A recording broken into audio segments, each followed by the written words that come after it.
form if you can Okay, sir. see it as well. 1 second. So we have time till 1 o'clock, right? Yes, sir. Okay.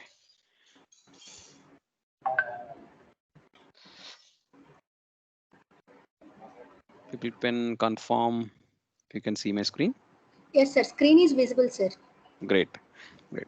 So how we planned as we promised in the day one, right? So this is the day end. So you might be bombarded with a lot of technology as of now. I have seen, I actually followed up with the coordinators as well, and what are the things covered. So on machine learning, deep learning, then big data analytics. You have a lot of applications, or even the theory part, concepts part, applications part. It was covered to some extent.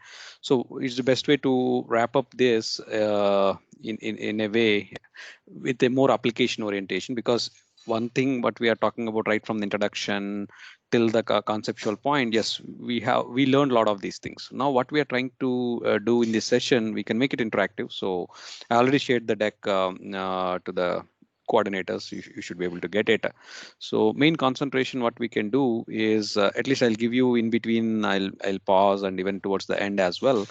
If you have some interesting ideas also how we can take it up, we'll try to see. But the key takeaways will be like this: whatever you learn, different algorithms, right, machine learning, deep learning and all, how you really apply. So when you talk about research problems, when you talk about business problems, actually the end user, okay, in this case, let's say we are trying to solve a problem, they don't really bother whether actually you used machine learning, you use deep learning, you use statistical method, whatever is, whether it's a hybrid method, doesn't matter, right? So finally, what is the improvement you are showing, maybe compared to the literature? Maybe in the academic world, it is the whatever is the literature, means the papers, right, the tier 1 level papers or journal papers, they're publishing some work, and then if you take on that, how do you improve it, or how do you see the real value, or maybe somebody solved a problem in one particular domain, can I use it in my domain? So when we see on those things, our main agenda is in that. So what are the different types of data? So once you what does it mean? That is, maybe some of you can respond even before I show it to you.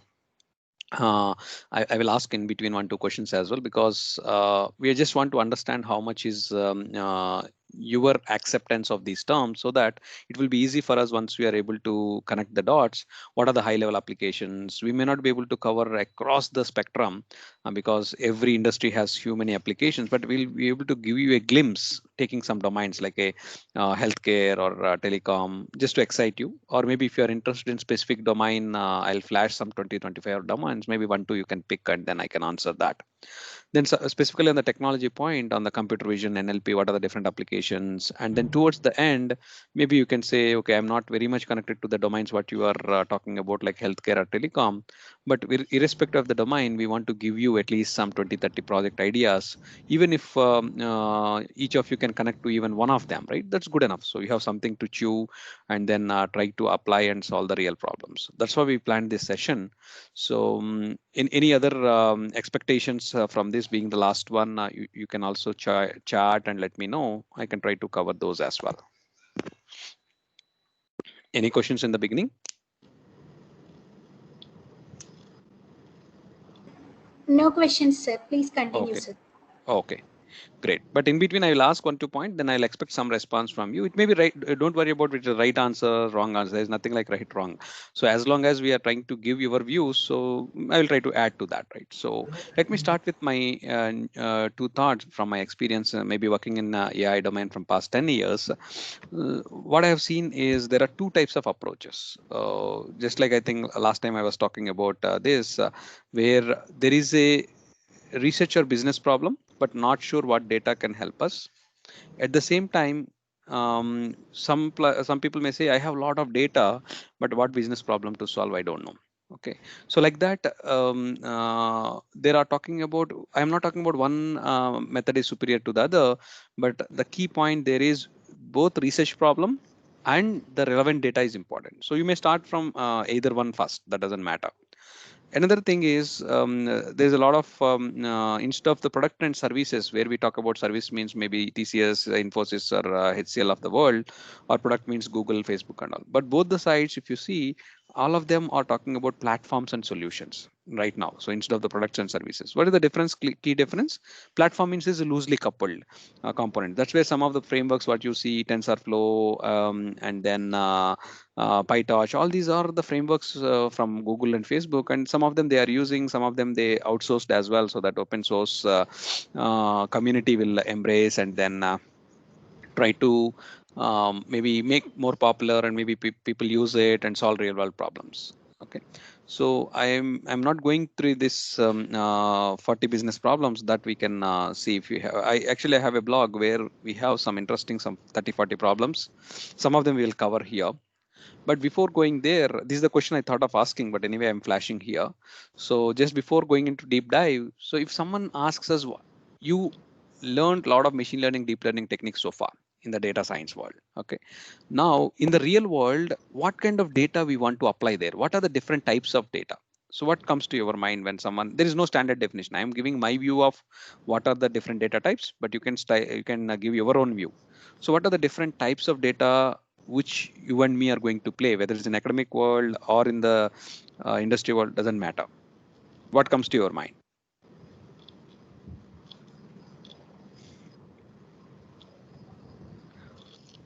If question is not clear, you can bounce me back. So I'm asking, what are the different types of data or data forms which we are going to apply this data science to in the real world?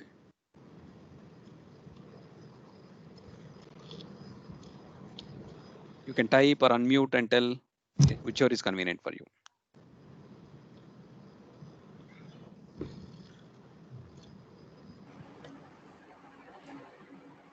Sir, can we give the COVID data, sir, for Yeah, applying the techniques? yeah, that is the data. That is maybe a specific data. I'm asking types of data in general. Types Yes, of COVID types of data. So yes, COVID data is one example. Yes, that's a healthcare data. But even within that, let me give an example so that you are not able to get. Some one is numerical data. Some people will say structured and unstructured data. Okay, what does that mean? Yes, that is also correct. Some data is put into structure, something like RDBMS. Something is unstructured. All the image, text, and all will come. That is one way to look at. But I have something like 7-8 types, usually 7 types of data. Some of them you know it. Let's say one example I'm giving already hinted you. Image is one type of data, text is another type of data. What are the other things comes to your mind? Just like this, it can belong to any domain, doesn't matter. Anything else you can add apart from image, text? I already given you clues. Yes, video. Thank you, Manasa. Right now we have 3: image, text, video. What else?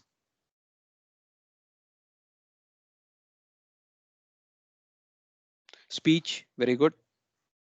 So audio. So audio, video, text, then image. So all the complex things are covered. There are simple things now. So anyone else wants to take a chance for next 5-10 seconds? Otherwise I will add the rest of them. Just think through that. It is easy for me to flash, but when I ask you to think, maybe people will just remember easily that yes, it's not just a regular flow, but this is an important aspect. That's the reason we are spending a few minutes. Okay, more or less you are there in that. Let me just complement the discussion here with so you already mentioned image, text, audio, video. Other than that, it is numerical and categorical. So what does that mean by numerical? Is numerical means all. I already given the example also, if you see here. Okay, so it, whatever the domain you are working on doesn't matter for us. Okay, so we have data. This is a generic one, and I take an example of a healthcare and then given you the example so that you understand. Maybe I may need to mute someone. Who is that? Okay, you are able to. Good. Okay, so what I mean by numerical is sensor data, IoT data, metrics data, let's say financial transaction data in the bank, all that are numerical data. What is categorical? Some data is not numerical. Numerical means all this time series data, then map geolocation data, numbers, everything will come. Floating data, and integer data doesn't matter. So all that is a bigger theme is numerical.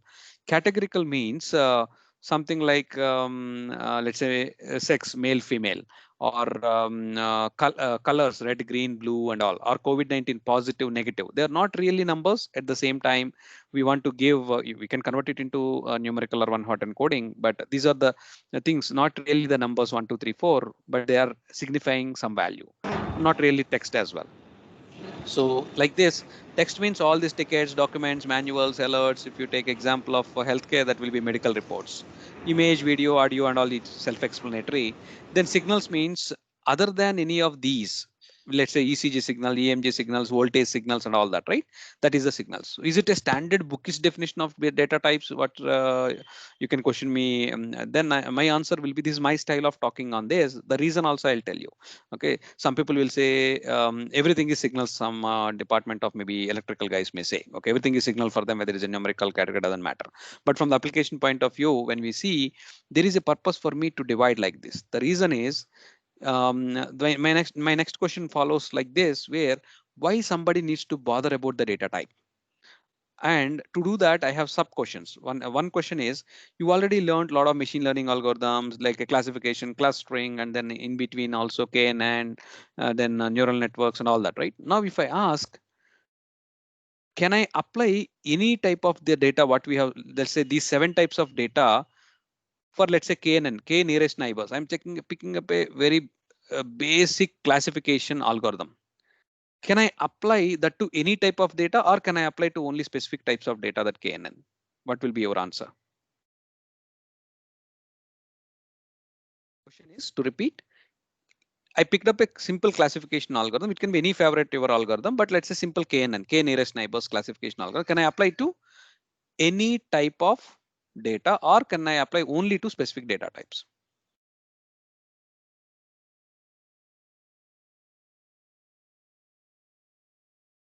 Unless you respond, we don't. So what is your level of understanding? It will not be. It will be difficult, because I can't read your face as well. At least in the classroom environment, at least your face will tell me whether the question is making sense, or what we are talking is really making sense or not. Unless you respond, it will be difficult for me to follow. Someone says, Manthan says only numerical data we can apply. Is there any other counter arguments to that?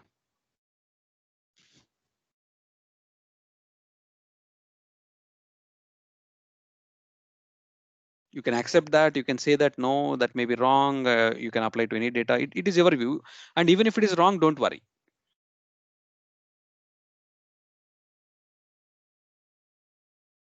Okay, any other responses? Numerical, okay, Tavash also says it may be alphanumerical, maybe categorical and all. Okay, so thanks for your response. So, but indirectly, what the correct answer for that is, we can apply this machine learning, deep learning, whatever you learned so far, to in fact to any of the data types. But the catch there is, you can't directly apply there. The point is, the moment you talk about, let's say whatever you learned, maybe Python program and all that, by the time you give the data to that, okay, it needs to be pre-processed, because these are the real data which you are getting in the world. Okay, let's say take an example of text. You are getting the real text, the documents as an input. Then when you are giving, let's say KNN or any type of classification for that matter, I can't give directly the text there. I need to do a word embedding there. So that means I will accept an answer of Manthan Surti to some extent, in the sense, it's not just only numerical data, but the algorithm, what it expects at a Python level or any programming level, that's a numerical kind of a data. What does that mean is, it's our responsibility of the pre-processing module to take any of this data type, or it may be heterogeneous, homogeneous, doesn't matter.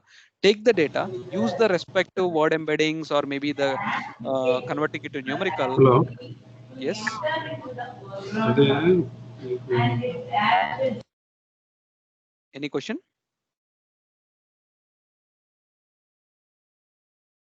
Okay.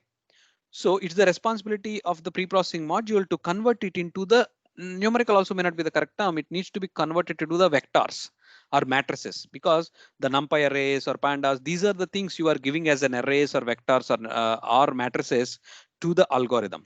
Okay, or to the model. That let me put the correctly.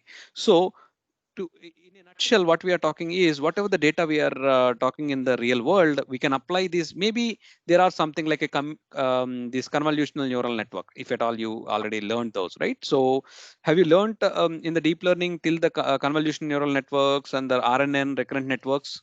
Can someone respond yes or no?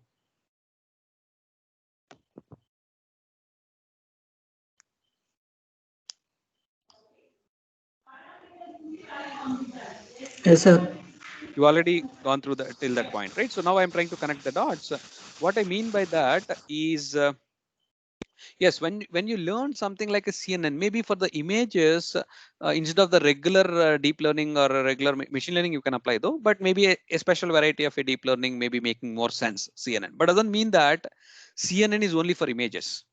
Don't get that illusion. It is not only for images. If we use the CNN convolutional neural network even for text and even for the new time series data, it depends on the application. Okay, but there are some specialized methods like that which may be very good for a specific or certain type of data. But in general, the machine learning or the deep learning for that matter, it can be applied to any data, but we can't give directly the data in that same form, but we can convert it into using any word embeddings in case of a text or image means pixel values. You should be able to convert to the vectors or the matrices form. If you give it to that, then the algorithm of the machine learning doesn't really bother whether what is the input form. Let it process it, identify the pattern, then we'll convert it back. So that's one of the key takeaway which usually people get confused. So that's the first takeaway in the initial part of our session. So now if you see this particular slide, we can talk about this slide even easily for an hour, just this particular slide itself, because it's roughly covering around 24 different departments. Okay, or people call it as a verticals in the industries. Okay, so what does that mean is you have applications of data science slash AI is everywhere. That's the key message we want to tell. Okay, but the maturity levels may be little different compared to the one department to the other. Let's say politics, government, people are using a lot in the space of, let's say, in the elections or giving it to the getting the view from the people. They're already using enormously. Okay, but maybe in the law, court of law and all, it is still not used much. There's a full potential like that. Maybe e-commerce or maybe the retail spaces, banking, they are using extensively. But in case of healthcare and all, because it's a regulated world, it is taking some more time to do it. But but if you see, the applications are everywhere. Maybe I can give you a choice. If you want me to cover, let's say, 1 2 sectors here, okay, what will be your choice? I can whoever first come first serve. You can say, Sunil, I'm interested in maybe in this particular sector. If you give me, whoever gives me the response first 2 sectors, I can cover. You can just have a look and then because we won't be able to cover all of them, so I'm just giving you choice, because each cohort or each batch, whenever we are talking about this, they have their own specific choice. I give usually the choice back. Okay, I'm covering anyway healthcare and telecom to some extent, even if you don't have any choice. But if you have a choice, I can cover some. Okay, these are the use cases in that particular domain. Okay, so just have a look and then let me know if you have any specific interest. If you don't have, I'll pick one and then go forward.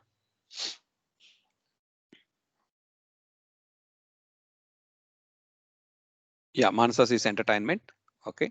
Yeah, let me start with that. So is there any entertainment especially here? Yeah, gaming is there, entertainment is there. Yeah. So if you see here, entertainment world, the example of this Alexa and then what you are seeing in the Siri, okay, Google, all that, right? It has a very important aspect there. If you see, one is music suggestions. The first, I'm just flashing here what is available, but I will add my inputs also to that.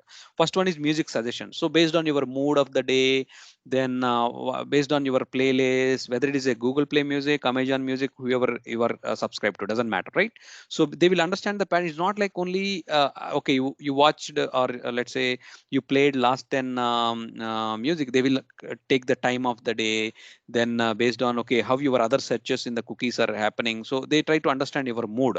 When you are in a mood of in the morning, maybe you are in a praying mood or a cool mood, your choices will be something, or maybe in the evening or night it may be choices are different, right? So those kind of suggestions at a more personalized, they are able to give. One is that point.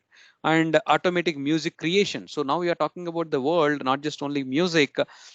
In the entertainment with the GANs, generative adversarial network, you can create the art. Okay, maybe you can take your favorite two musicians and then you can give as input, and then if you mix both of them, how things are coming, all that creative art going forward, it will be difficult for us whether you somebody giving on the human side or maybe mixed coming from the AI. So AI is generating the these kind of music or even the art, any form of art for that matter.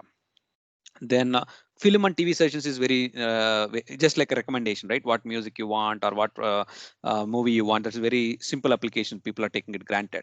Then another important thing is marketing and advertising personalization. That means what is the best way to reach out? Because even if somebody shoot out mails to you, we won't really see, right? So, but for some instance, in your Facebook or other things, some recommendations keep coming on a video. If that recommendation is suitable, you will click it. Otherwise, in our lifetime, we never maybe search for that and we'll go, because it came as a recommendation. Maybe we are just watching it, otherwise we are just ignoring it. Okay. Then, and last one they mentioned is a search optimization. There are, because in the entertainment or any world, we have huge amount, especially video and audio related thing, right? It's a cost effective in terms of a very let's say storage space point of it, or maybe what is the best way is, take example of YouTube, right? The search optimization means if they're really in the recommendation point, there are a lot of interesting papers in the literature as well, how the recommendation of YouTube is really working.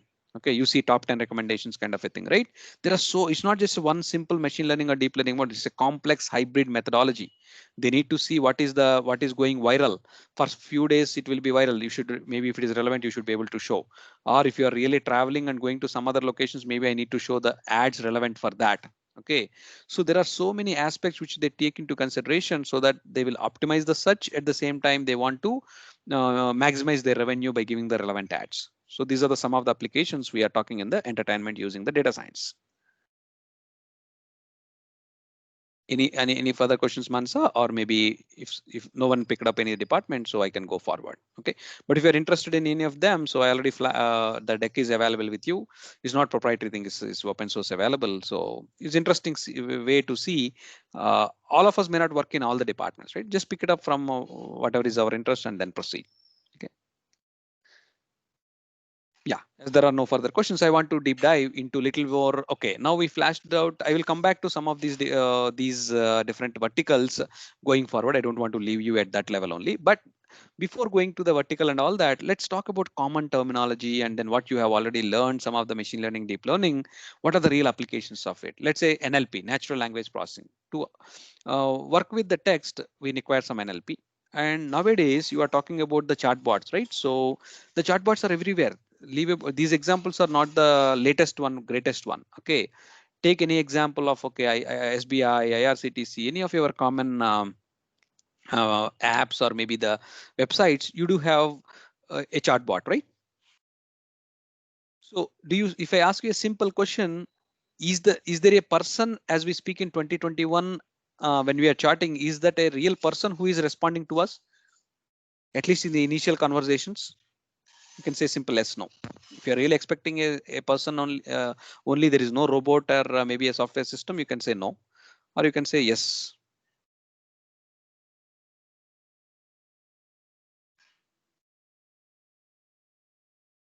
Is it really a person only at the other end to do the chart related aspects? No, sir. Chatbots are AI Available, right? system are do. Exactly, Yes, sir. exactly. So now what I'm saying about, in the last 2 years ago, it may be difficult to answer this question. It may be or no, but now 90% of the systems, the real system, I'm not talking about the lab oriented. I'm talking about your own favorite websites, whatever it is, Make My Trip or RCTC, SBI, day in and day out, we use, right?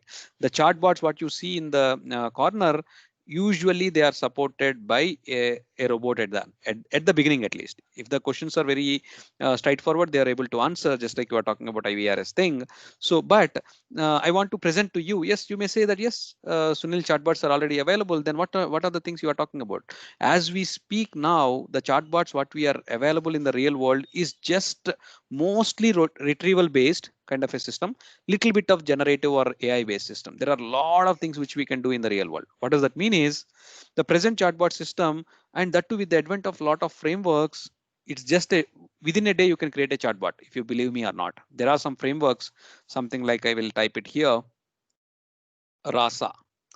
I'm just giving one example, like that Google, also Microsoft, they have their frameworks for the chatbots. Within a day, you can build a chatbot. Okay, but that is just for a test purpose. You can build within a day. That means I want to simplify the thing. There are a lot of things which are taken it granted. You can build it, but to build an industry grade, let's say you are representing a different college and you want to generate a chatbot for your organization. Okay, your institute, maybe regarding your, it can be anything you take. Maybe your admissions team, you want to help them. Okay, instead of taking the calls, now counseling is going on, or maybe the what is the right choice. There are so many questions people keep coming getting it right. So why can't somebody build a chatbot? And there I am talking about only a closed domain. That means, okay, the questions something like, okay, what departments you have, how many seats you have, or maybe they're in the website, but some people may not be able to find it. Okay, or how many faculty are there with the PhD in a particular department? Okay, what is the last rank which you got last year? Any of the straightforward questions. We don't require a AI for that. Okay, but it's simple retrieval based, but still it is not easy because they are coming from different systems. How do you make it at maybe access to different one? How do you formulate that query and making the interface and finally getting the chatbots? Okay, that's the first level, which is easy. But then how do you make it generative based? Okay, generative based means, okay, having conversation, applying your AI, some predictions. Okay, someone will ask, I have 20,000 rank, can I get a seat in this one? So maybe you need to go back and search it and then see it. If you know it, okay, maybe you can say the last rank for previous, based on the previous one, and maybe based on your category, you may get it or you may not get it with some probability, right? If you see all that generative based, now the, let's say, what is the probability of a confirmation of a PNR number? Have you ever observed recently the IRCT is coming up with some probabilities? If you're at, now it may not be the right question because nobody is traveling these days, right? But if you are really a customer of IRCTC, you know it, in the last 1-2 years, they are trying to add some customer analytics using the AI and a lot of these data what they have for this particular train. Maybe it is a waiting list 6, doesn't mean that it will be confirmed. So I know some trains with waiting list 6, after 4 months also it will maximum may go to waiting list 4. Compared to other ones, even waiting list 100 also get confirmed. So that you have a lot of knowledge, maybe you are traveling in that, but the same knowledge IRCTC has. What is the probability of getting that confirmation? So if you give and give that information, even you are helping the customer to make the alternative travel plans. Okay, so that's the kind of even generative based, and maybe generative is a little more bigger, where you can have a conversation, lively conversation. It's not just only transactional, ask something, get an answer. Maybe having some lively conversation, maybe just like you were Turing machine. Maybe it is difficult for the people to identify really, even if you're asking complex things, the chatbot is going to, that bot is going to reply. Okay, that is on the closed domain. That means it is designed only for that particular purpose, like a booking a pizza or booking an admissions related thing for an institute. But if it is an open domain, that means I can ask anything in the world. What examples come to your mind? Maybe something like Alexa or Siri.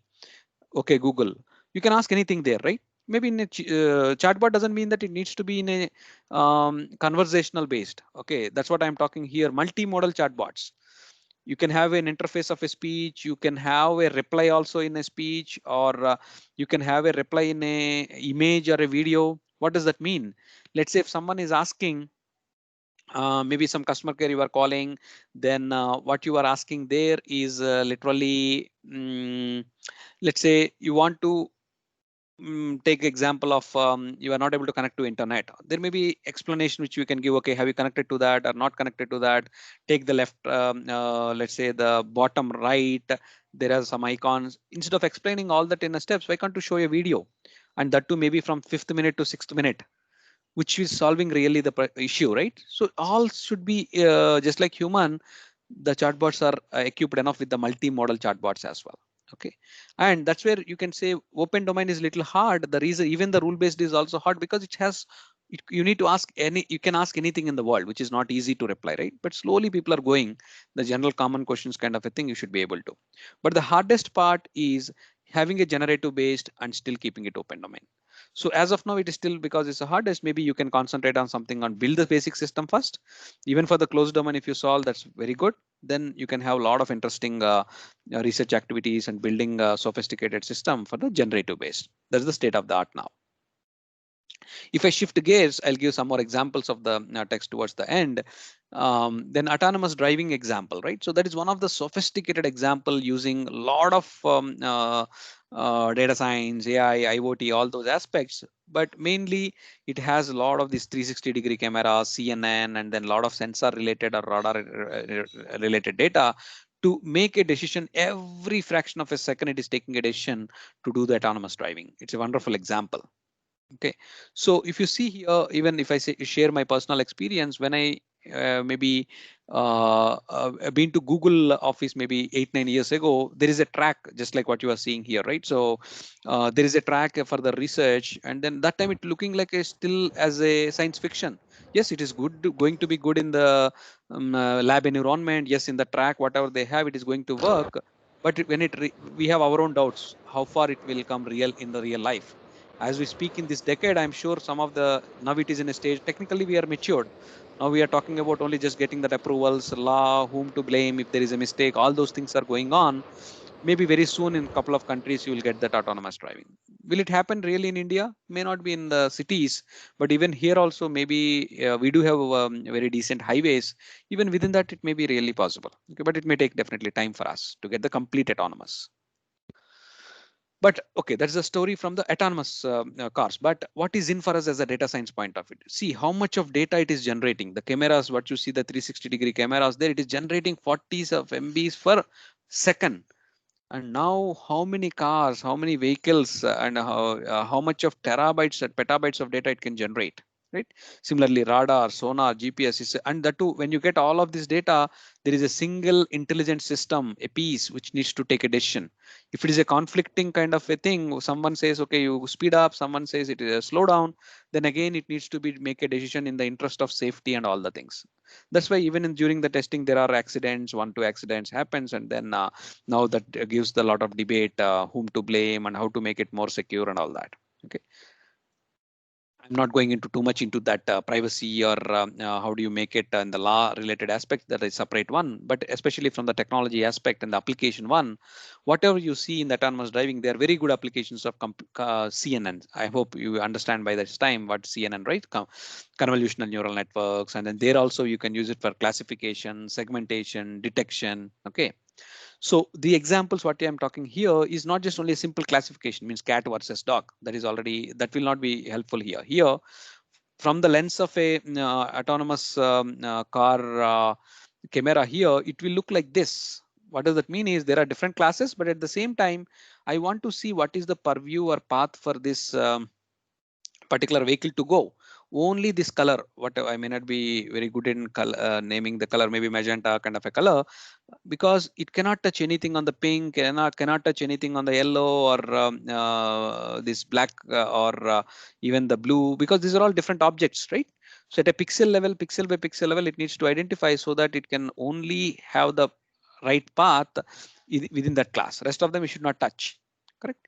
So this kind of activities it needs to make at each and every millisecond, microsecond level, so that it can proceed. Okay. So some people may say it's a very big problem to solve. So give me some small problems in the computer vision where we can apply. Yes, we can do that as well. Something like a social. So let's say now we are talking about, I'm talking about mainly the computer vision, but I will generalize the deep learning and all that going forward, because we are talking in this particular case, maybe just take 1-2 slides on that. So if you talk about common things, let's say finding a person in the crowd, or maybe more relevant for the COVID-19 things, identifying whether the person has a mask. Okay, I automatically identify in the classrooms, or maybe in the maybe while somebody is entering the institute or office. Can we make sure the person is not without the mask? Otherwise, raise a alarm so that he will do that. So all these things are happening now in the real world, because at the back end it's a computer vision or CNN. Okay, and traffic identification, security. Okay, initially the examples are like this, where when you have webcam images, I still remember Hyderabad, the traffic police talking. Initially we used to have a lockdown rules, right? You are not supposed to go beyond, let's say, 3-4 kilometers range from your home unless it is necessary. So those kind of applications, they try to use it with the small modifications in the webcam data plus the GPS data. They're able to identify yes, some people are crossing the signals and then violating the boundaries of a 5 kilometer range, then they can easily automatically send a challenge to them. Okay. So those kind of customizations is not very difficult, depending on the need of the people, need of the government, or need of the industry. We can customize, but the backbone is not changing. That's the CNN based application. Okay, or face detection at airports, we talked about that. So in case of media like entertainment, as some of you are asking, so how do you see the style transfer, generating art? I'm not repeating whatever I mentioned. So you can generate the art these days. Okay, for doing that, I already given, not just only leaving you at the applications, what kind of techniques you can use it. Okay, so generative adversarial networks kind of a thing you can use. I doubt whether it is covered, but if you are really interested, maybe there is enough information in the internet, you can get it. I can give you references as well. Then coming to the banking, so there are a lot of general banking examples are okay. Can you see what is the customization, what is based on your portfolio, what recommendations you can give and all that for the financial thing. But in the computer vision, it may be fraud detection with signatures. Okay, there's something like a Siamese network. I doubt whether you were covered with Siamese. This is, let's say, some variation of convolutional neural networks. Okay, to specially solve that. Then in the agriculture, so we are all coming from this India being the agriculture being the backbone for India. There are a lot of things people are talking on the AI aspects, even in the agriculture, especially. Can you see the crop yield estimation? Okay, and can you identify? Maybe we are talking about even organic and all that, right? How do you somebody ensure that organic is really? Maybe you talk about supply chain kind of examples or blockchain kind of examples, but I'm not talking on those. But here in the computer vision aspects, you can have crop yield estimation. What does that mean? Maybe as a drone image you can get for the region of your maybe the agricultural land, then see, okay, one more month it may take to do that. Or based on the images or the videos what you have, you can identify what kind of issues you can let's say you are foresee or predict, so that this is the kind of these precautions you can take, or maybe this is the urea you need to use it, or the in how much quantity you can use it. All that also you can estimate as a follow-up. Okay. Then if you see healthcare, yes, COVID-19 is a good example. So you are talking about chest classification, x-rays, or even lung segmentation. There are huge amount of applications on the healthcare side where you can use different side or different parts of the computer vision. Okay. Then coming to the automobile, autonomous driving we talked about. Then telecom, I will talk one example. Now also let me talk, I can skim through the one later on. Visual inspection of items. What does that mean is you may have right now you might have seen in telecom the towers, right? Even in the rural village, anywhere in the, for instance, if you talk about a city like a Chennai or Mumbai, you will have 1 lakh plus towers from each operator kind of a thing. That is a huge number of towers, right? We'll get a huge amount of images, huge amount of data at the end of the day to process it. That's where all our 4G and now 5G is coming up and all. But there, what is the role of computer vision is the boxes what you see on top of these towers, right? The called cells, amplifiers, and all that. How do you make the signal to? How do you make sure they are well equipped, because they are the signal to noise ratio is not deteriorated, or it's not like some parts are not exposed to the environment because they are there in the all these different seasons. How do you do a predictive maintenance is the problem which we are addressing there. Okay, that's where the visual inspection of the items and faults. So we get the drone images, and then we'll verify with that, and we'll see exposed parts, and then if there are some complaints which we are getting, so before it gets worse, we can prioritize. Let's say out of these 1 lakh cells, maybe a short list. Let's say these are the 100 high priority ones where you need some proactive maintenance. Let our technicians go there and then fix those issues so that we can upfront avoid a lot of issues. Okay, these are the predictive maintenance things which to improve the customer service, at the same time part of real predictive maintenance cases.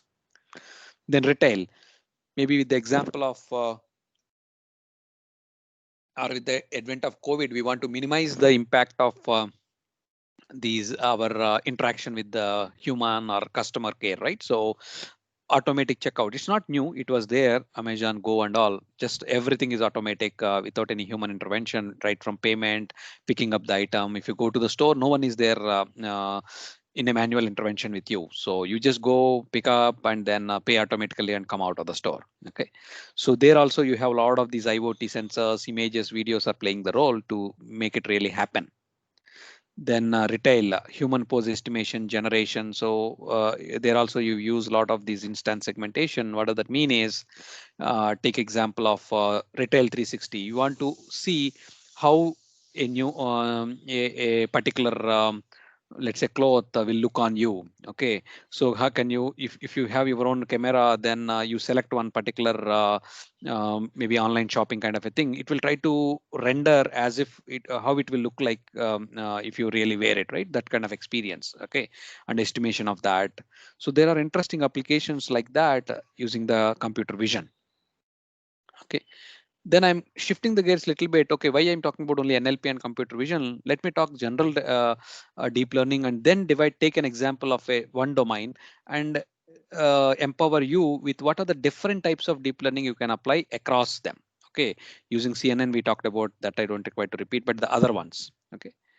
Then I will take a pause and see if you have further questions before I proceed further. In this case, let's say basic deep learning, right? The feed forward networks, if you see, that comes under supervised learning. You have personalized treatment. What does that mean? So we do have maybe in our family our elders who have diabetes, and then maybe the BP, diabetes, and all that. Okay, and we know there is a treatment, the regular treatment. Maybe every few months we go to the doctor, and then on a repetitive basis we'll get it. But what we are talking is, if you have some kind of gadgets which are taking your day-to-day activities, and then capturing, let's say you have watch, let's say Apple Watch or any watch for that matter. These days getting the parameters is hardly some 2000 3000 also you'll get a basic or tracker, right? So those kind of information, you use it to really recommend what kind of dosage you may require for a diabetes. We are not replacing the doctor. We are trying to see that can we complement him with more information, and at the same time it's not like a repetitive every 2 months you need to go.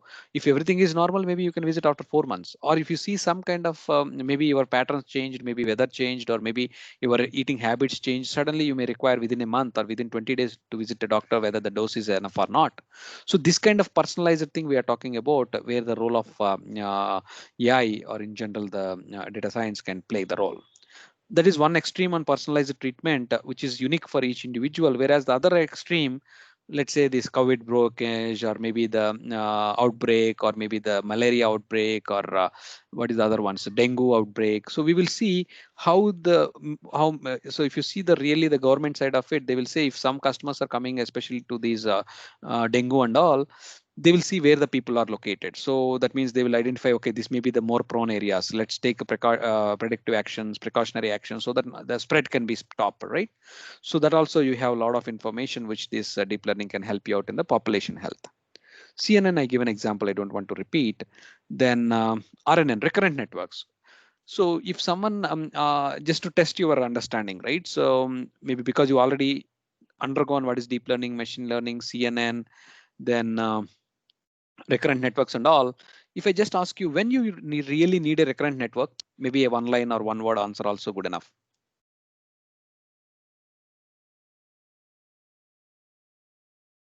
When you need to really think of a recurrent kind of a network, for what kind of applications, what comes to your mind?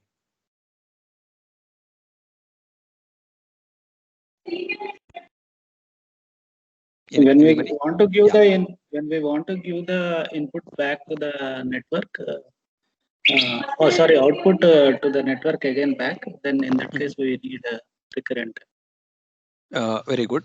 So just to generalize that point, I will go one step further. Why I need to give, right? That is, you maybe told me technically, yes, there is a network and I need to give back in a recurrent fashion.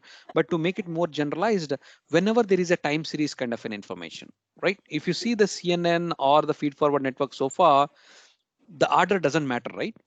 You can, let's say I have 100 images, I want to classify either chest x-ray positive, negative, whether I give 1, 2, 3, 4 or 2, 5, 7, 1 in any order, if I give, doesn't matter.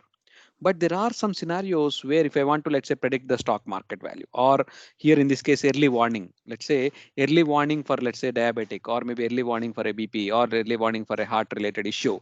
That means it needs to be a series of events in a time is very important. Okay. Otherwise you are not doing the good justice, right? Or similarly, the stock market or weather prediction, all these things, wherever there is a time series where order really matters, that time you need to think of recurrent networks. There are regular recurrent or plain vanilla version of recurrent, or something like a long short term memory. In the recent past, we have huge number of development there, transformers, birds, especially in the NLP. Okay. NLP, why it is related is because all the text, let's say if whatever I'm speaking, it should be coherent. Otherwise you will not, I may not be able to make any sense, right? If I'm using randomly some 10 words and then throwing it to you, and it will be a puzzle for you instead of really making the sense. If I use the same 10 words in one sequence, then only what is there in my mind I'm able to communicate, and you are able to convince with that. Okay. There also the order matters. Take the chatbots. If you see a sequence of things, if it randomly, I'm asking something and you don't know what is previously asked. If I ask again, who are you? Then you will come out of the system and you will call maybe customer care and complain that, okay, what is this system? It's wasting my time. Okay. So wherever there is a time series kind of a scenario, it can be any type of data, doesn't matter. It can be text or image, for that matter, video. Video, somebody will argue that it's a let's say frame by frame. If you see that it's an image sequence of images in an order is making video, so you need a recurrent network to process it. Maybe the basic images you are talking about CNN to process, then recurrent CNNs also may, it's maybe combination of LSTM and CNN. That kind of hybrid systems are also possible. Okay. But ultimately what needs to come to your mind is the key takeaway in this session is not just only throwing some applications and giving you the judgment, okay, when to use what, but connecting little more deeper. It doesn't matter what data type it is. It doesn't matter what domain you are working on. What really matters is, yes, what is the problem I'm trying to solve? Does it order really matter there? If it is yes, then you should go to recurrent network. Then in that recurrent, maybe if it is a video kind of a thing, maybe I need to take the help of CNN. That's a follow-up point of a thing. Okay. So similarly, if you don't have labels and all, then you will go, you don't have any option. You can't use any of the above ones, supervised related ones. Then you need to go to unsupervised. Something like a drug discovery. You see how much of our scientists struggle for last almost an year to get an vaccine. Okay. Maybe they might have usually the vaccine things will take usually 5-10 years to really get it into the, if you have luxury to do that, we could have waited. But in this COVID situation, they tried to expedite the process, and maybe they can't cut the entire process or in terms of safety, but some of the different scenarios, because they don't have now time, how much let's say this kind of a protection this vaccine can give. We haven't really tested. The estimation from the AI says maybe 2 months or maybe 6 months, depending on the human body, right? So it may be we can wait for next because we don't have luxury to wait for another year to get a powerful vaccine. That's okay. Let's try to break the chain and get the improve the immunity. So this is the reason we are getting into this kind of a fast-paced vaccination. Okay, the example I'm giving there is you have some references from for these pharma companies from previous pandemics, maybe previous vaccines. It's not starting from scratch. You already have to understand the pattern of the virus. They tried some experiments and modified existing ones, and how effective it is, even for the dosage for the curing or even for the vaccination. But where the role of data science and AI there is to create a lot of multiple scenarios. Can you cut down the cycle, and then maybe multiple scenarios can you identify? Identifying the sample base, who can be the, how many people we need to get minimum? Can I recreate different scenarios? So all these really helped us to get the faster vaccination in the real world. That's where the data augmentation, a lot of data augmentation also happened using the generative adversarial networks. And the last one, if you come out of the business of let's say the labels there or not, the reinforcement learning is right really a different paradigm, saying just go on that. I don't have a complete system for a label or no label. Keep on doing your activities. At every step, let's make a decision whether it is a right or wrong. For instance, sequence treatment for a cancer and this one. What does that mean is, there is a treatment you are keep giving. Okay, I need to take out these cancerous cells. I need to remove. maybe a core part I'm reviewing it, maybe I need to again, I mean, the doctor needs to again see the next part of maybe surrounding things. If it's going step by step, right? And then getting an effective treatment. So this just taking the backdrop of healthcare so that most of you can relate it to, whether you are working in that domain or not, but you can relate to your own examples in the domain. Okay. So because we are almost in a midway through, just let me check you are able to follow. Is the pace okay? And any questions so far before we go to the next step?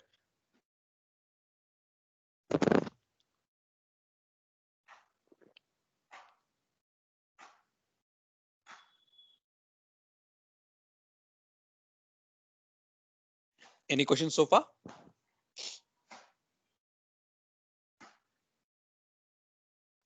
No, sir. Okay, no problem. You're able to follow me, right? Is the pace okay or shall I slow down? Yes, sir. No problem. Yes, yes, sir. Okay, great. So for me, the in between the frequent check is it should not be just a one side. I know something. I'm just dumping the knowledge, right? It should make sense. Even if I'm not covering 1 2 slide, that doesn't matter. Whatever we are covering, it should make sense to most of you. Yes, this is the depth of this particular one, and I'm able to connect the dots. Then we are successful in the program. Then coming to the little bit what I'm doing now in the next few slides, right? So maybe I'm covering some of the common issues uh, in little more detail. Okay, so that I want to tell you where the real challenge is in that, right? So then I will again pick up and see from different domains what are the different problems. As of now, if you see, I covered good examples in NLP and computer vision and maybe the healthcare. I'll close one more slide with the healthcare, then I'll shift the gears and see from different domains. Okay, not just only from the computer vision. If you see the problem statement here, it is one of the problem what I worked on personally a few years ago. But that time I am trying to modify that to suit to the real situation here. Let's say if I'm talking about the problem in the data science here is to, I have chest X-rays, okay, as images. I want to classify it as a COVID-19 positive or negative.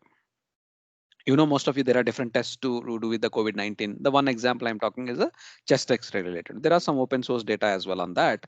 But here, if I don't want to stop saying, okay, it's just a class chest X-ray positive or negative. I want to understand why the machine is making the decision. Okay, what does that mean is this is a COVID-19 positive, but because of this red region. If I tell that, I will make sure the radiologist or a doctor will verify it. As a data scientist, I may not be able to verify that because it's not my domain, right? Where it is a positive or negative, mathematically I can say it may be correct based on the samples you have given, but who will confirm that? Okay, this is positive because of this one. Okay, the red spot. If the doctor may say that yes, the image is positive, but not because of this, maybe some portion here what it is, then I need to relearn. Okay, get that feedback, retrain it, because unless we are clear, it's no more a black box, let me put that way. Okay, so and that too we need to convince the doctors to do convention the people we talk about as explainable AI. So there's a separate field. Just if you are really interested, there are interesting research already happened, and then there's a lot of scope as well. Okay, explainable AI or XAI people call it as. In this particular thing, from the application point of it, it's an interesting problem, but don't stop at only classification. You can go one more level is what I'm recommending. But the input data is what is the input data? Maybe input data is different modalities like X-ray images. The DICOM, maybe from healthcare, if you are coming, you may understand this is simple. It's not like a images which are coming in a JPEG or BMP or PNG format. The format is actually digital imaging and communication. That means it has some metadata as well. But there are some tools just in one line you can convert that, let's say DICOM to a JPEG if you want to really process it. That's not the problem. There are a lot of tools. But the key takeaway is before you do this kind of simple classification, you need to be careful. There is another blog of mine if you are coming from this particular domain. Maybe it should open. Yeah. So I just want to flash, that's it. So if you're coming from this one, I given top 10 data DL applications. I already given some of the points to you, but at a more deeper level, if you want to go there as a top 10 applications, you can maybe visit that. Okay, I'll ping you as well. It will be there anyway. The deck is already shared to you guys. Okay. So if you go to the next one, the problem I'm trying to identify, or maybe it is not with it, just as a backdrop of healthcare I've taken, but it is applicable even to the credit card frauds or machine defects or natural disaster aspects as well. The common problem for us while we are building it is unbalanced data. What does that mean is, let's say take the example now. Let's say take example of one state, Andhra Pradesh. Now, how many tests, COVID tests are happening? Maybe let's say 10,000. How many cases we are reporting? Maybe 100. The same thing maybe a few months ago, if you talk about 10,000 or maybe 1 lakh tests, or let's keep that sample as 10,000. Maybe out of 10,000, maybe 2,000 are positive. Maybe in some other month, now we are talking about 10,000 tests, maybe giving you only 150, 200, or maybe some 500. What does that mean is, there is, if you see in the mathematically, there are only these red spots. The positive ones are very less, maybe 10%, 5% like that, but the remaining ones are dominated by one class. Okay, the negative class. If you use the data directly, the people will argue that maybe there is an inherent bias towards the positive, or maybe the set which is dominating set, whether it's a positive or negative, let's not worry about that. So if that is the case, then some people will argue in a way, because that is the true representation of data, why you want to dilute and say add more samples of red. Both are correct, but at least the present way of solving the model, especially the deep learning or machine using the machine learning, we want to supplement or augment the data, at least not randomly, but giving the distribution. If the same distribution of this negative or the fraud class, or maybe the COVID-19 positive class, how we can apply something like a SMOT, synthetic minority oversampling, some oversampling techniques, or maybe some GANs, generative adversarial netting, how you want to use that so that it is no more a 1%, 2%. At least I want to make it to 10, 15%. Okay, then at least significant observations will be there from that distribution of the data. But otherwise, it will be other set is too dominant. I don't require a big classification algorithm to build. Even a simple if else, by default, I'm putting into the case of that. Even still, you can fool the system that way, but it is not really solving the problem, right? So that is one point. And this I already talked about. I don't want to spend too much time, because this is just a visualization approach. In the towers, what I give an example. So these are the things we want to expose. Okay, these are exposed parts. Can we get it, the drone images, and solve it? So these are the things we talked about. So the similar way, if you go to the next step, industry specific, you can ask. Last time also you talked about industry specific. What is so special now? So this is that time I'm just talking on the computer vision. If you are really a CNN based thing, what you want, but this one is a very generic one. So it can be deep learning, it can be any data science techniques for that matter. Okay. So I will flash something like 15, 20. At least some of you may be able to relate to at least a couple of these problems. So whatever is there as a CNN based, I will skim through. I don't want to repeat that. The first one like that. Second one, I already talked about gene sequences to identify a drug. So I give an example of vaccination and all that, where they are talking about even if you ask the gene sequence means some kind of a personalization also, it can help you out, but it is very costly these days, time consuming process to really process the genes. But there are people, especially I think last week someone says our Indian department, I didn't remember the department, they are processing some sequences in the airport, Delhi airport. Okay, some related only a specific small portion of it, but otherwise people are really talking on this, how you can use the data to identify really the issue, maybe in this case drug. Okay, then yeah, another side effect of let's say COVID-19 is, because we are not connected to the world, only digital form we are connected, but that also can affect the mental health of the individual. So based on the speech conversations and the available data, people can assess he's more prone now, so he needs some kind of a support from the human. Sometimes we are very much within the home, right, to be safer side, but that should if your full family is available, then it's not a big deal. But there are people who are maybe feeling lonely. It is really impacting the mental health. There are some statistics both from US, India. If you're really interested in that, there is some analysis you can do that.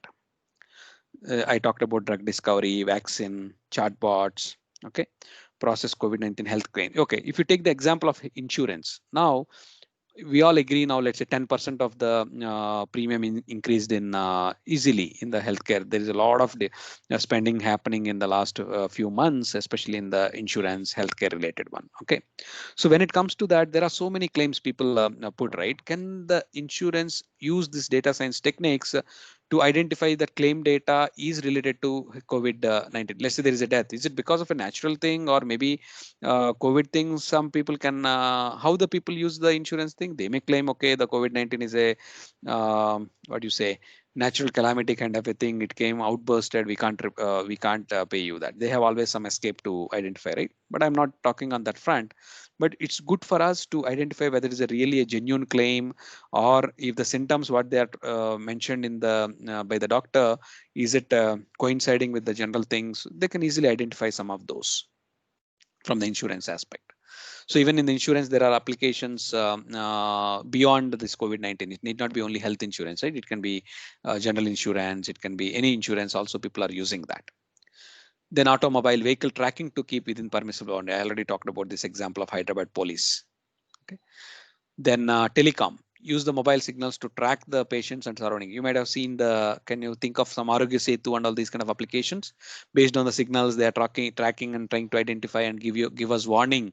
Last, let's say within your 10 kilometers, these may be the people, these many people are there, be careful, some of those. Okay. Then that means really we are talking about the object tracking kind of a thing. Then increase the usage data from in a region. What does that mean is the patterns have really changed. Maybe statistics says thousands of people from Hyderabad and Bangalore came out to their hometown. So now the usage patterns of the telecom may be completely different. Every village, if you see the people are talking, there are 100 more connections, maybe on the broadband point of it. Okay, but leave about those. Even in the mobile point of it, most of the people, the 4G and now 5G is still not there in our country. But even how many applications of 4G are there? Okay, how many people are really using that? How do you support? How the infrastructure can support? Which maybe before the pandemic, the expectation of a village region is not to serve these many customers. Can we change some configurations? Okay, so how the attention networks can play the role in that by predicting the usage and by taking the necessary actions. Banking, yeah, I already mentioned the personal portfolio. How do you make it based on the risk level of the customers? Okay, there's some deep neural networks, recommendations, collaborative filtering can help you. Predicting the impact of a business on a particular sector. So market data is there, recession data is there. What is the impact of that? Okay, you may see that these are all looking like a small problems, but if you see if you even connect to that, these are not solved problems. Even if it is not solved to the extent where each of them can be a research problem. It can be starting with a simple implementation. Then you can try to see that, okay, if you want to go to the next level, what are the ways you can. This is all the applied research kind of a thing. Otherwise, it's not. Sometimes it may be small portion of it may be able to solve the problem, and then yes, you are able to achieve it. It may not be at a PhD level problem, but most of them, if you deep dive into the next level and extend it, it can be a PhD level problem as well. Okay. Then for example, mask identification of the person. You can tell me I'm just going to the Google, or I'm going to the LinkedIn or GitHub. If I type mask identification, there are already a lot of solutions. Then Sunil, what you were talking about at a PhD level problem there. Then my recommendation in that level, it may look like a simple identification of the persons of a problem of using object detection. But the next level to think on that is, okay, mask can be a temporary issue, or maybe it may be part of our life for next few years. The point is how you are taking the corner cases. Somebody is moving in the speed vehicle in the maybe on the outside road. Can we still identify those, whether it's a mask or some other object for that matter, right? Or how many let's say in a signal, if you have a algorithm, how many people you can serve at a time. Okay, so if you add that complexity to that, or at the end, maybe you are talking about solving a problem effectively in a cloud using a cloud, but can I solve the same problem within the webcam without even transferring the data back to the server? That means a GI related aspect. There are advances like that which you can expand and then make or maybe solve the real world problems. Okay. Then towards the end, finding the infected people, persons in the group. There are people talking about using the instance segmentation. Infected means maybe infrared, using the infrared kind of a temperature thing. You can identify in the group also. Maybe these people have maybe the suspects for fever. Okay. So we do have interesting points like that. And then identification of fake news. Now see, in the COVID-19 Twitter and all, we do have more propaganda for the useless news than the useful news, correct? And what to believe. Let's say now the present situation, there are so many rumors floating around on the vaccination. Okay. Now the momentum as you speak now, how many people are really excited or maybe get ready to be in line to take it? Not many people. That means it's not really bad, but still there is a lot of unnecessary propaganda to that. But how the really the data science or maybe AI can help the government or the Department of Health to subsidize those unnecessary news, okay, in different forms, okay, using the right technology. Then use only the and I'm not asking to propagate in a positive way. If it is not really good anyway, it will come out. But the news point of it, you should be more responsible. And then in a simple words, identification of fake news. I'm giving example of COVID-19. It can be any news for that matter, right? How much of genuinity you can attach to the any news really coming, right? Then you are talking about predicting the energy uses of a region. Yes, it can be a smart city, smart grid kind of a scenario. What is the predicted usage of a region? It may change over time. Okay, commercial versus residential versus. There's a lot of change in the pandemic. The situation in 2019 is different from 20. Then 20 to 21 is going to be different. How you can use and digest the data, and maybe the algorithm should learn the respective weights so that it can predict accurately for the 2021 thing, because it's not going to be same as last 2 years. Then recommendation of upskill for during lockdown. Okay, there are, okay, what kind of skills you need to learn? Maybe most of you are passionate about data science during this time, so that's where you are here. And this is just a starting point to excite you. Yes, there are interesting points. There are a long way. It's a marathon journey to really master some of the things. You choose whether you want to specialize in deep learning, even within that CNN, computer vision, or net or the let's say NLP or reinforcement learning. One is understanding the breadth. Then if you want to go deep, choose interesting your area based on your personal interest, and then what your lab or maybe the institute strengthens. Then you can deep dive into that. There are supporting courses in NTPL or maybe in the Coursera. There are a lot of free information. Okay, so how do you really use it effectively over time is the key. If you ask me, only the time is the barrier, nothing else. But if you're really passionate, you can squeeze out that time. Then agriculture we talked about, then retail, social distancing. Even in the retail, we talked about examples of automatic checkout and all. Even let's say we can't take 100% within that environment of automatic checkout, right? Even if you're talking about the shopping space now, how do you ensure the social distancing, okay, within a mall and all that? So predict a change in the consumer pattern. This is a very crucial point, right? So these days, people are talking about in the e-commerce domain. It's a big boon for them. The last 1 year, right? They are able to go to the. They means whether it's Amazon, Reliance, or these guys, right? Big Basket or Flipkart, any of that e-commerce sites, right? They go to. They almost reach it to the tier 2, tier 3 cities now. The pattern, which may usually in their strategy, it may take 3-4 years to reach out. Suddenly, because of the pandemic, they are able to do that. That gives their different problems. When I talk to them, they say what they say is now to keep the promise of, let's say, within 3-4 days delivery, then sticking to this quality of them, they need to maybe optimize a lot of supply chain aspects and use the technology effectively is the new problem, but it's a good problem to have, they say, okay, at a scalable level. In all this, towards the end, when we talk about what are the challenges, right? So I talked about 1-2 challenges, something like let's say unbalanced data. But is that the only challenge? Not really. There are a lot of challenges. I'm trying to excite you with 3-4 points beyond the unbalance what I mentioned. There are other things. For instance, data availability. Take an example, healthcare. Yes, I am very much interested in to solve the COVID-19 societal problem, take images and all, but I have only 100 images now. I need to work out with the other people, government or hospitals, because if I ask you who owns the data, take example of a healthcare. You go to hospital, give a test and all that. Okay, let's say you go to a private hospital. Who owns the data? Let's talk about India. We can't generalize because it depends on the land of the rule, right? So in India, if you go to the a private hospital for a test, who owns the data? Anyone? You can give a just guess also. You may be wrong. Don't worry.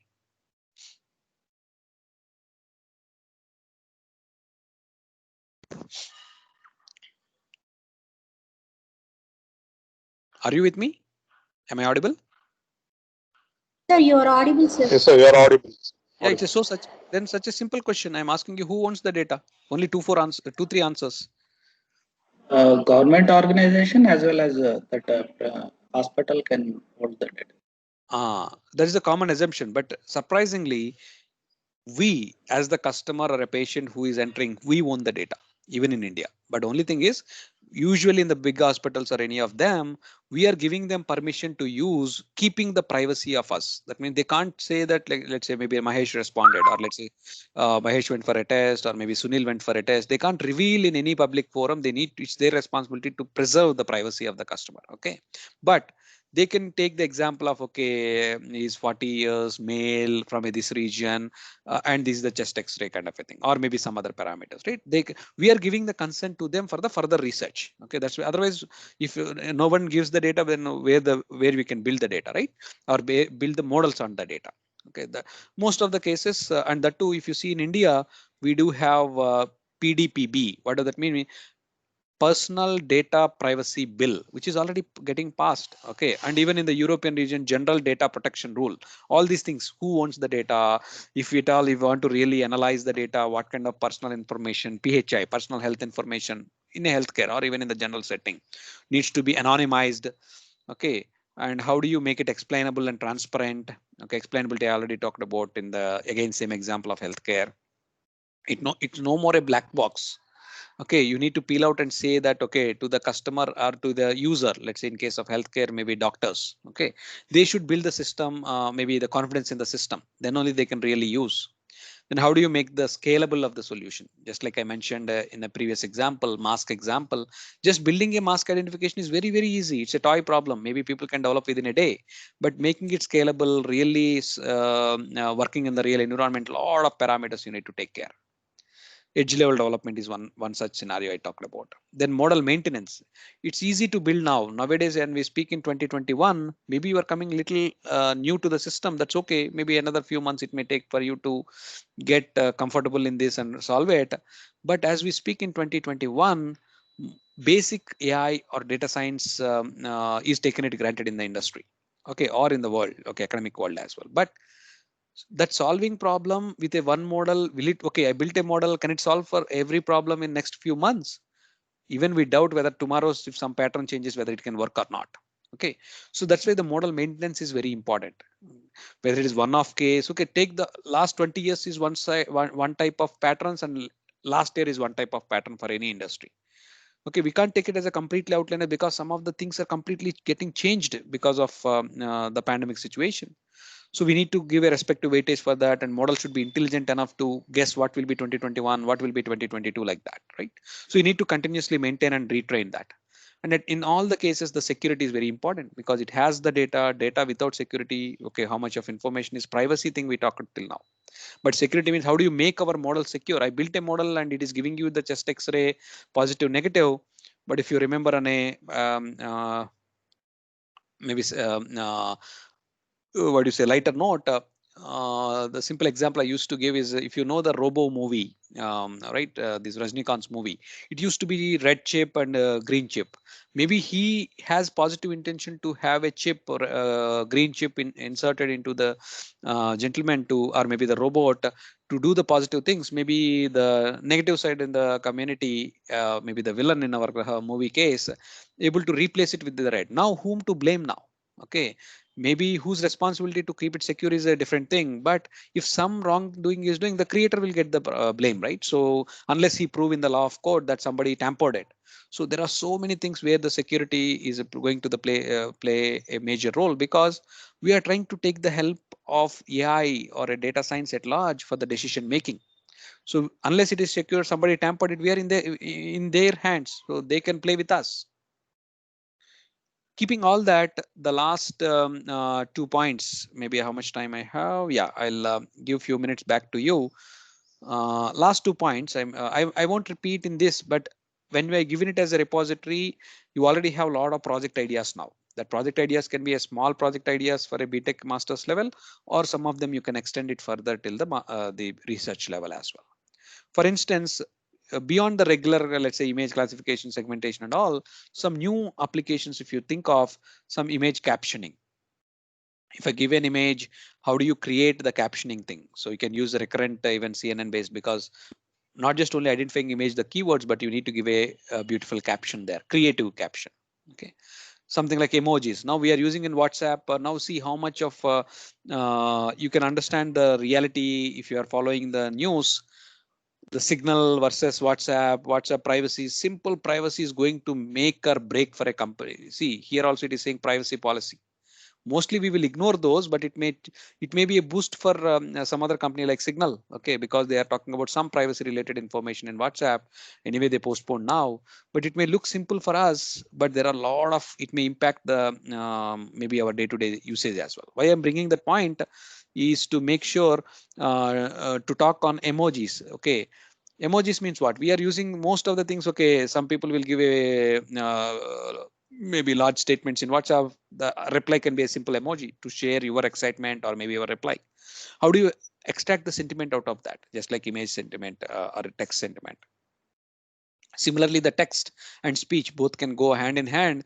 There is a huge amount of funding, hundreds of crores from government of India to boost up these local languages, both from speech and text. You have huge amount of funding from IIITs, IITs. If you are really interested in this area, you can partner with them, identify the small sub problems, whether it's building the chatbots in local language or solving a particular issue in a particular department. It can be any subset of the problem, but there are a lot of interesting problems you can make in the local languages. And in the numerical and categorical case, the government is making a lot of departments of data available, okay, for the common societal good. If you can really extract it, because what is the maybe intention of the government to keep the data available, because it's a public data. Let the people analyze, freelance people or maybe the people analyze and see what is the landscape of it, so that they let them give the right recommendation to the, let's say, farmers or to the finance people or to the daily workers. Yes, this is the trend we are seeing in our area. Maybe you can shift to this, we can shift to that, have some controlled environment for the overall good. There are a lot of interesting problems you can talk. And for instance, if you are talking about agriculture or some other analysis, you need some satellite data. You can't get it directly, especially the ISRO one. But ISRO has a setup in Hyderabad and Ahmedabad, 500 people capacity. If you have a small MOU with them, you can go and access those huge real MBs of data, GBs of data, real images, right? And then build your model and come out with your model. You can't take out the data, but the model is available. But this type of information, most of the people may not know. Even I don't know till I meet in one event the ISRO chairman when we were the previous chairman. Till that, after that, I'm making it a point just to spread that knowledge. Okay, so that people really make use of that if there is really a need for the requirement of a satellite images for your analysis. Then mostly I covered these. For instance, multimodal chatbots and all that. Videos also, you need to have the video analytics. You need to have annotated data. One simple example I'll talk about is, take example of our kids in home. How much they are tech savvy these days. So if they want some interesting a song which they want to see in smart TV, we will go there, type and all that. But what the kids will do these days, they may, if you are connected to a smart TV with Alexa, they'll open Alexa, they will tell the sequence, and within fraction of second they will see that. So see how much of technology is giving that. Alexa speech to text, then text to searching, then that to the smart TV connectivity, then identifying the annotated data in the tag, and not a particular movie, within that particular movie a specific song, maybe starting from 2 hours 5 minutes, maybe flash for 4 minutes and come back. Okay, so these are all really possible as we speak with the different projects what we are talking here. Okay, the recommendation, robot path planning, these are all the standard ones. Towards the end, what I'm giving, already summarizing now. So artificial general intelligence will take time, because it usually, general intelligence means maybe complementing now, or maybe slowly competing with the human knowledge. It will take too much of time. But what is good for you in terms of research is building a more ethical models, explainable models, as I talk about, being responsible or secure models. Okay, and AGI. So these are the buzzwords, just like I given you the hype cycle last time, right? I'm not repeating again, but there are a lot of interesting areas. If you are talking about some transactional things, maybe you pick some ideas from here. If you want a long-term research kind of a things, you can pick some areas from here. Okay. The last point from my side is to empower you towards the end. Yes, we learned these things. Yes, you may have a just like you might got excitement. Yes, we need to solve some problems, but usually some that excitement may go down because we will again go back to the regular work, right? So, but if you are really passionate and continue that, you have already a lot of information from this maybe 5 days, and you already have equipped some knowledge to continue that. You may continue some of this NPTEL, Coursera. Keep that learning habit. In industry, what we say, if you are stick to your present skills, you will be outdated within 1.5 year. Gone are the days you can survive for 5 years and all. If you're really passionate, even the academic is also equally demanding. I know the lot of faculty in my family and friends there. You have a lot of responsibilities, so sometimes you make crib. I'm not getting really the time for learning. That's where the ecosystem of the group we strongly recommend you to have. It's not like you only need to solve from the beginning to the end, right? You have that ecosystem in your virtual world, or maybe in your college itself, having the faculty, senior, junior, then research scholars, students work on some theme, and then small problems maybe give it to the BTech students to solve. Take that results and empower it and publish it. Okay, those are the things which we can go, and even patents these days. But these days I heard this is also becoming a business. Okay, the patent, just don't be in the trap. But if you're really a valuable theme is there, just you have all the freedom to publish in good places and patent it as well. And another point, just learning and reading will not solve the overall aspect. You need to apply in the projects to solve the real problems. It may be a small problem or a big research problem. Then to continue the trend, or to be up to date on the on this one, we always recommend you to have the networking sessions or this kind of sessions, or IEEE, ACM, whatever the way. And most of them are virtual because of the pandemic, or so that's why it doesn't matter whether you're in a rural college, or maybe on a access to that in a city college. It doesn't matter these days with the advent of internet and having a lot of events going in virtual. So there are a lot of blogs. There are so many things, but I recommend towards data science or analytics vidya, analytics in India magazine. But someone asks, usually the common question is, yes, this is good, Sunil, but how do I keep up to date? I'm interested in the technology, maybe in a specific NLP or a computer vision or a deep learning, because it is difficult for us to get master everything, right? There also you can subscribe to these, let's say, take towards data science or analytics vidya or analytics India magazine. This is to our Indian based. This is a universal. But if you say even in LinkedIn for that matter, you just subscribe to your interest, you will be bombarded with the information what is happening within a week, latest in that. What is relevant for you, just have a read that, and then you will be up to date on that. Okay, and a lot of open source code available, and I strongly recommend you to consume that open source one before starting from scratch and even contribute back. Okay, so with that, I think we are came towards the end. The key takeaways in this session is we talked about different types of data. I'm able to try to connect the dots. This is what the real world data is. You learned already a lot of machine learning, deep learning. This is where you need to connect to that, use those algorithms and solve the real problems, real world problems using the data science. And we talked about a lot of interesting project ideas, but there are always is not no means an exhaustive list. That's where I'm giving you some my own blogs and even other references, so that based on your interest you can pick from there and then proceed further. So that's it. In the interest of my time, I intentionally kept some of the few minutes towards the end, so that if you have any questions, I'll be happy to answer. If you have any specific slide, I can go back as well, or if it is a generic question also, I can take it up. Thank you very much, sir. It's such a Thank you. very nice session, and you have given us very valuable suggestions, sir. Definitely, we'll try to follow it, sir. And dear participants, you can ask your doubts now.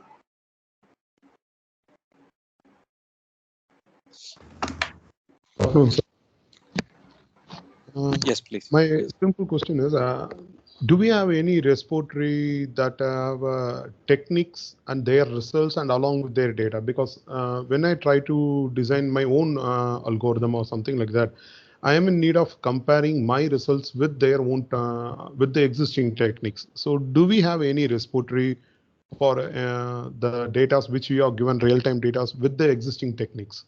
You mean the respiratory data means, are you talking about the respiratory related data? It is also one of the concerns, sir. I am talking about many things. Like I have a time series database. Okay. One website is there. It's called Mission Repository. So what they have given is they have given a standard data and the techniques which have worked on the data and their results have been there. Okay. But when I look into some other domain field, like when you go with IoT, deep learning in agricultural field, we don't find much of the respiratories with the existing technique. There is no Oh, you were specific talking about the technique with the results. repositories. Is that the Yeah, ah, repositories. Yes. repository? Okay, okay. I thought it's a respiratory related data in the beginning. Sorry for No, that. no, Okay, repositories. okay. Repositories. Repositories. Sorry. Okay, that's a good question. So what will happen in this is there's no general answer directly for that. But if you pick up some specific field, take a healthcare or maybe the time series data or weather data, you were talking about some things, some specific things, right? Yes. There what we usually dare in the comparison, right? So first, let's say you take a data and then you are trying to see, because by the time you go there you already have some people, maybe some university might have created it or some industry might have created it, and then you will be given along with the some publications, right, that data. Yes. Yes. So now what is the good thing for you is maybe if you challenge them with the new techniques, you are able to improve that. The benchmarks are already there, you are going to improve it. That is one way. Second way is, if you want to compare with other data set, you need to again benchmark against them, right? So you it will be not, there are so many other aspects saying when even if you get a repository, so where you get the repository, maybe you just Google it, or maybe Google has a separate data set search. You might be knowing, right?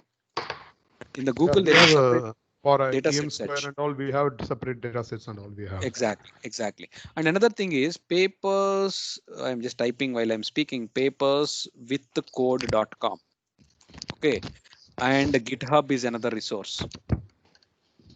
Okay, so for each and every scenario, is it a standard data set available in the industry? I doubt. Okay, but when you take a specific example, when one is creating the data ourselves, okay, maybe the area that you are not satisfied with the data set, there are so many people, especially let's say you are taking example of a time series data, maybe can I know what domain it is? It agriculture or what domain you are giving an example, Dr. Karthik? It's about agricultural field only using IoT devices. Okay, and what kind of data, if I go a little more deeper in that, is it like a something like what do you say? I'm working on a IoT sensor that detects the moisture content of the soil and Moisture, correct, what correct, is the temperature of the exactly. environment. Yeah. So So if you do we are that and planning in two areas. uh One is on analyzing the data with the previous history data, and the second yes. one is to provide security on the IoT device. Very good, very good. So in that case, what I will recommend you is, for instance, you may be, I don't know which part of India you belong to.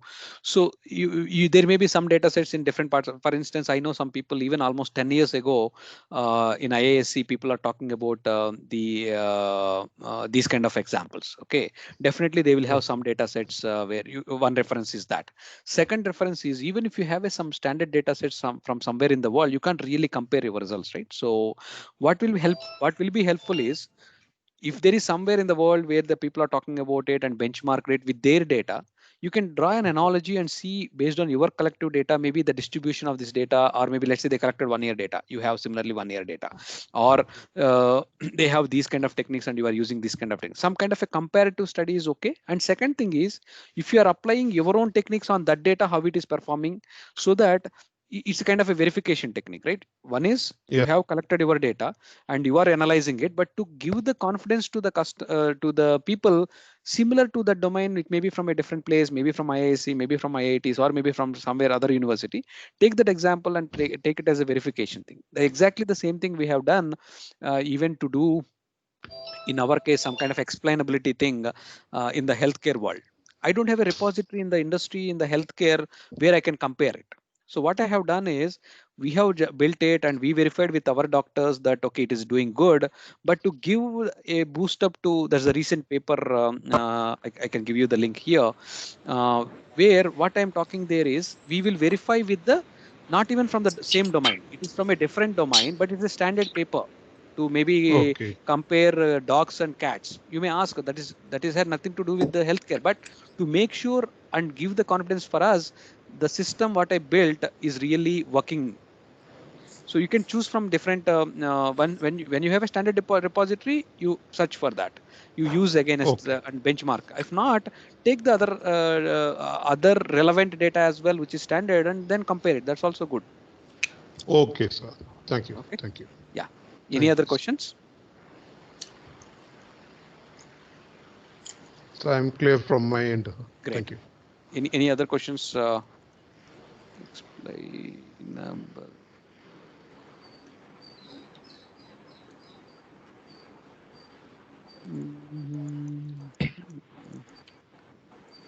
Okay, maybe I see people dropping off as well. No, sir, actually. I have some paper in this. I'll just ping it, no problem. Explainable. Yeah, sure. Okay, I'll ping you. Let me take if there are any other questions. Maybe you are hungry. I'm sitting between lunch and yours. But if you have any questions, I'll take a few more minutes. Otherwise, we can wind up as well.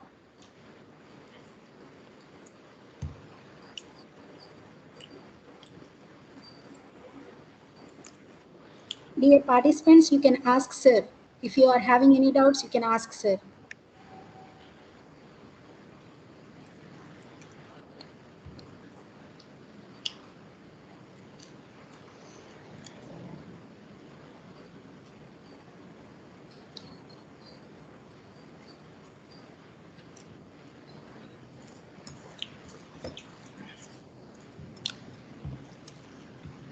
I don't know doubts, sir. Yeah, you can. I'm just using the time to give that paper back. The reference, what I'm referring it to there, verification techniques.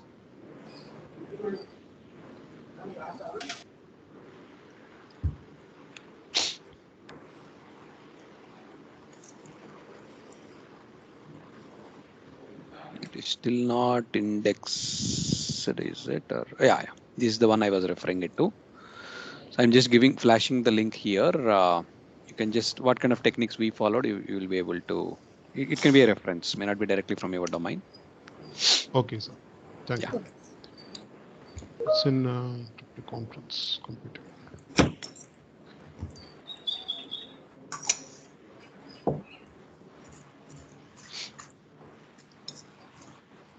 Thank you, sir.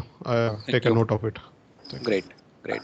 So other blocks also I just flashed. I think we will anyway give you the references. So, but I'm just flashing if you want to really note down. So in this particular blog, I was referring it to roughly around 40 interesting problems in the COVID-19 related one, what you can solve and spread across different. Okay, if you are an expert in computer vision, you can pick up those problems. If you are coming from NLP, you can pick those. I just divided like that. Desktop, print screen study. Okay, someone Sorry. is no problem. So this one, I think last time I flashed, it may be more interesting for you, top 20, if you are coming from the research background or looking for some interesting problems. So this is on the top list of the Google these days because a lot of people may be making it interesting or maybe making it, taking it as useful. Yeah, that's it more or less from my side.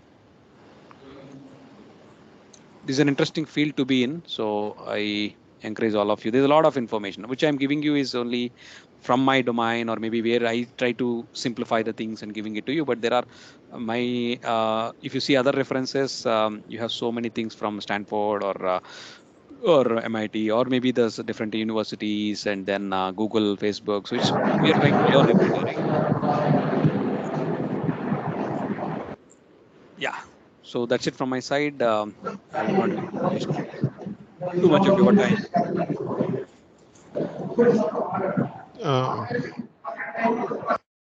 Yeah. Yeah, thank you, Sunil Kumar, sir. Thank you so much for your sharing your blogs with me. Thank you, sir. Thank you.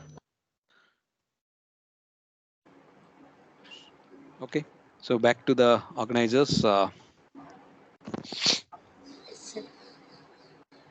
Thank you very much, sir. Thank you. Hi, ma'am. Bye, sir.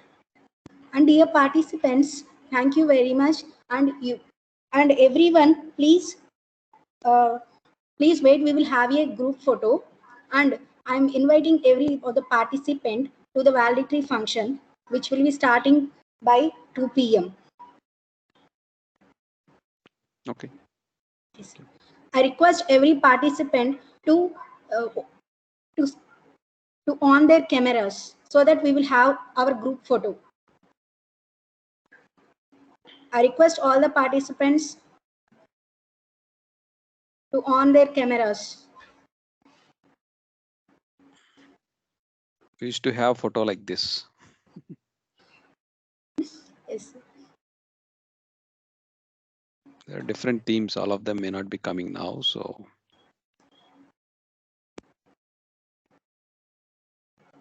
okay, shall I shut down my system or shall I keep it? Oh, sir, you can shut down your system, sir.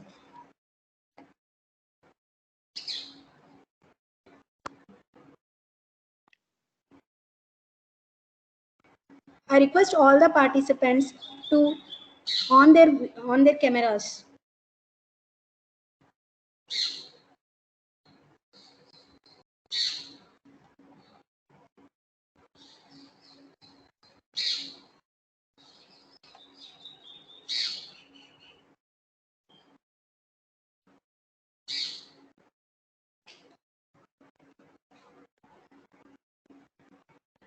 It's so nice, sir.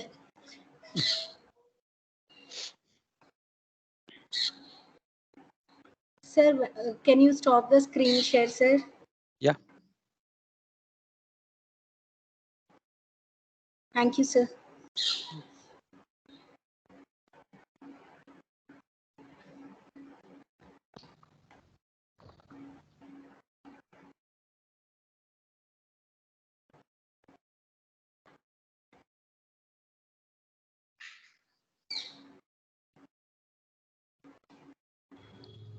Ma'am, can we turn off the camera, ma'am?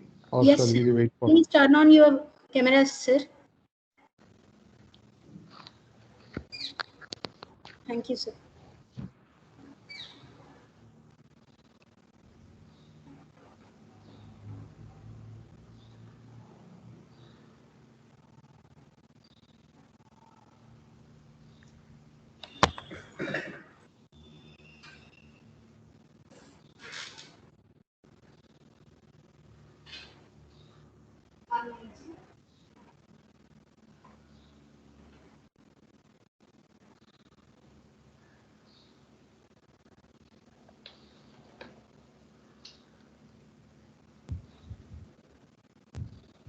Pranita ma'am, have you taken the required photographs? Hello? Ma'am? Is it completed, the photo session? No, ma'am. 1 minute.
Thank you. All the participants may have the lunch and come back at 2 o'clock.